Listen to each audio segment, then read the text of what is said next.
Zaman puntung berasap. Lela suka duduk di pangkuan Nenek Siti. Nenek, ceritakanlah kisah zaman dahulu kala, pinta Lela. Nenek Siti tersenyum. Ah, zaman dahulu kala. Itu zaman puntung berasap, cucuku. Pada masa itu, tiada lampu elektrik atau peti ais, kata nenek.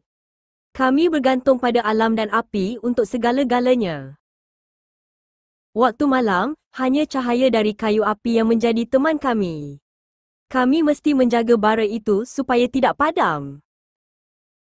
Mereka tidak ada rumah batu. Mereka hidup ringkas, mencari buah-buahan dan ubi di hutan setiap hari. Alat-alat mereka diperbuat daripada batu dan kayu. Semua kerja, seperti memotong dan memasak, memerlukan tenaga yang sangat banyak. Apabila api mati, suasana sangat gelap dan sejuk.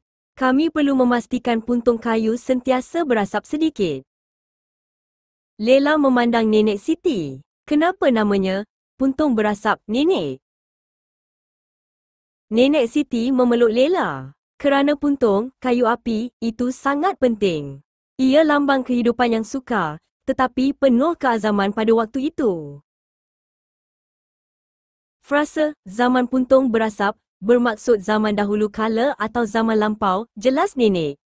Contohnya, pada zaman puntung berasap, manusia tinggal di atas pokok.